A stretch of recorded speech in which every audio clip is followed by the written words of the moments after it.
réew li ma la ci mën a xamal mooy suñu réew mii ñuy dund nii saaga sax dootu fi amati waxantuma laak ba ay fayu di am autorités yi di jël nañu la mesure ferme de régler ce problème-là parce qu'il n'est pas normal que dans le pays de Cheikh Anta Diop, dans le pays de Mamadou Dia, dans le pays de Amadou Mahtar Mbow, ñoo xam ne ay xam-xam dëkk boo xam ne tey bu ma la doon toog di limal boroom xam-xam yi nekk ci réew mi du ñu jeex. Dans un tel pays débat public bi di yem ci ay saagante ak ay xastanteeg ŋàññante li ñu waroon a xam ci débat public moom mooy yow fii nga bëgg réew mi jaar fi d'accord ma ceeg yow man fii laa bëgg réew mi jaar fi secteur bu ne ñu toog waxtaan ci càmbar ci société bi nii la war a doxee culture bi nii la fii lañ ko war a yóbbu loolu moo war a nekk le centre du débat public. Mais quand maintenant le centre du débat public est animé par des semi-analphabètes et des analphabètes parce que ñi nga xam ne ñoom ñooy saaga mooy ñoo xam ne ils ne sont même pas capables d'avoir le brevet déjà yoo xam ne mënuñu lire seen tour ñoom la ñuy teg ñu naan ñoom ce sont les grands voilà de grands chroniqueurs te tu les entends parler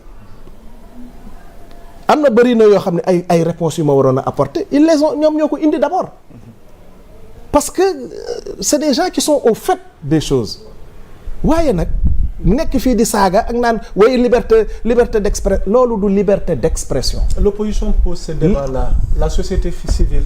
Oui, oui. Dans ce pays-là liberté d'opinion bi liberté de presse bi war nañ ci waxtaan.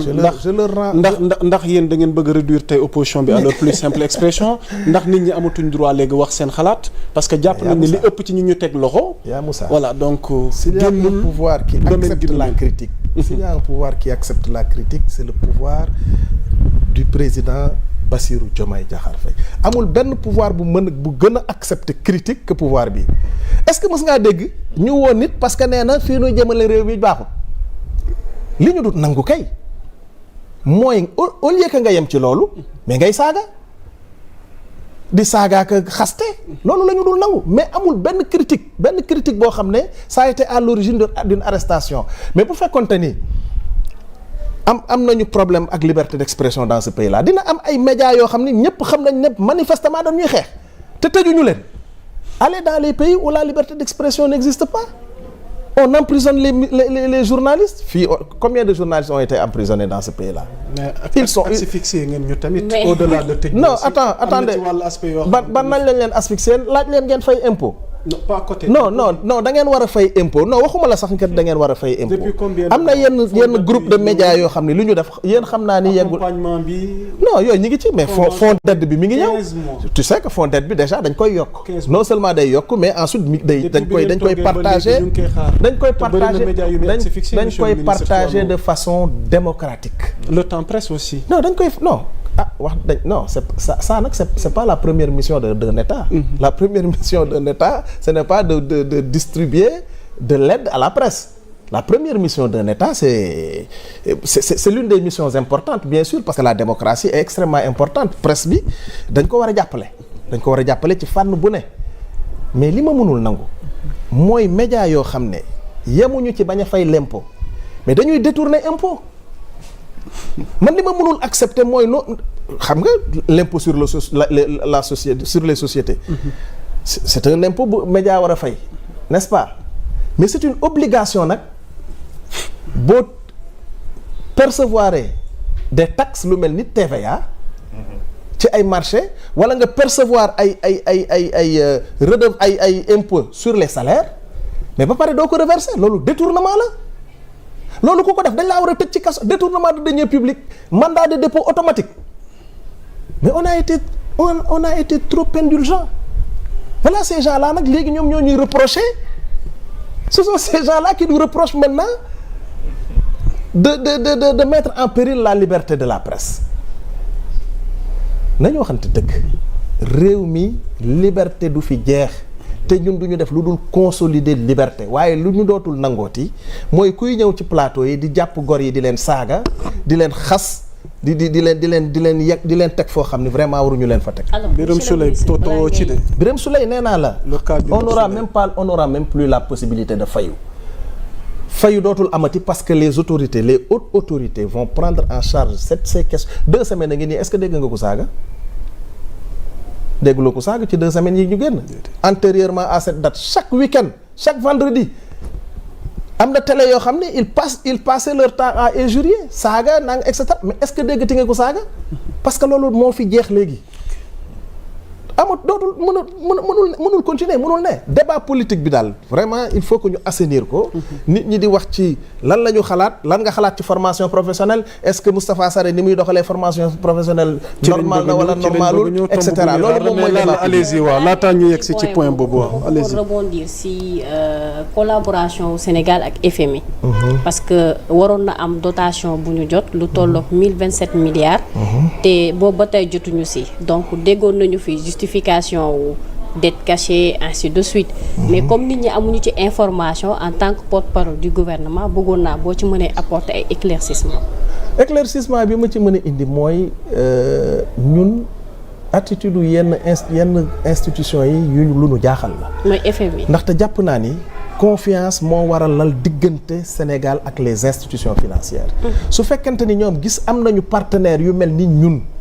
muy pouvoir bu bees ñu ñëw taxaw ci tànki indi transparence ci ni ñuy yoree réew mi jàpp naa ni ñoom dañ ñoo war a gën a wóolu parce que ñëw nañu taxaw leen ne leen ay la yéwén lii ñu leen wax ci dette bi du noonu lii ñu leen wax ci déficit budgétaire bi du noonu kon jàpp naa ni ñoom seen réflexe moo war a nekk ne ñii kat ñu jar a jàpp lañu ñu jar a dimbali lañu malheureusement on a vu autre chose mais li ma bëgg sénégalais yi comprendre ko aussi mooy mais le FMI du parce que simplement amuñu relation ak ñoom que réew mi day taxaw. la preuve dëkk baa ngi dox. pendant 15 mois jotoo leen benn. pendant 15 mois amuñu benn décaissement mais est-ce que pour autant tere na bilan bii ma fi wax nii am. terewu ko est-ce que tere na Sénégalais yi war a jot seen salaire jotuñu ko. non ñu ngi koy jot est-ce que tere na investissement yi ñu war a def ñu def. ñu ngi koy def parce que ñun en vérité ce qu'il faut comprendre. loolu ci suñu projet bi la bokk.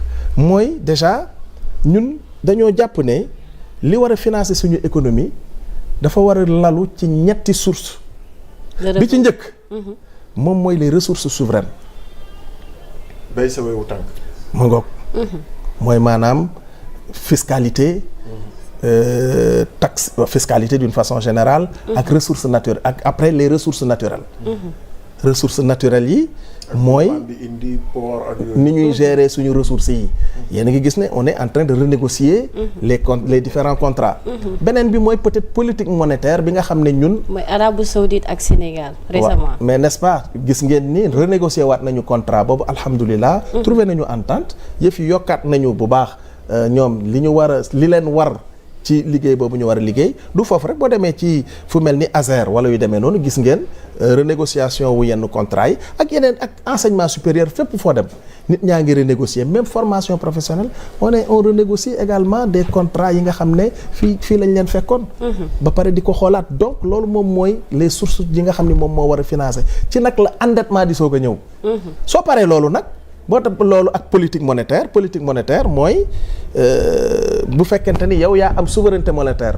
mais Sénégal dafa bokk ci ensemble boo xam ne le Sénégal n'est pas maître de sa politique monétaire. mais est-ce que jàpp nga ni. président Ousmane Sonko li mu wax nee na soit dañuy ànd mener une politique monétaire sous-régionale. ou bien Sénégal jël sa responsabilité. mais loolu foofu la ñu jëm su fekkente ni effectivement d'accorduñu ci nakal fan la ñu war a jëm. ba fexe ba. dootul amati benn réew bu jógee bitim réew di dugal loxoom ci suñu politique monétaire. en ce moment là ñun dinañ jël suñu responsabilité. waaye fii ñu toll nii on est en train de discuter discussion yi ñi ngi avancer bu baax a baax. mais réduction déficit commercial bi jàpp ngeen ni loolu aussi solution la pour ngeen mën a wàññi balance commerciale bi ni mu déficitaire. waaw mais xam nga loolu mooy suñu. parce que 800 et quelques milliards injecté ngeen ko pour réduire la balance. dama la bëgg a xamal ne la nous avons un pays qui a une balance commerciale structurellement déficitaire. lu muy signi bi ñu amee indépendance ba léegi defe naa benn yoon la ñu mës a am un excédent commercial dans ce pays là. loolu nag moom moo wund ñu taxawal modèle économique boobu nu tuddee substitution des importations par l'industrialisation. loolu moo wund effectivement ñu war a jël industrialisation transformer suñu ay production pour mën a wuutu li nga xam ne moom la ñuy importer Sénégal daanaka li ñuy lekk li ci ëpp dañ koy li ñuy jëfandikoo pas seulement li ñuy lekk li ñuy jëfandikoo li ci ëpp dañ koy importer dañ koy jëlee bitim réew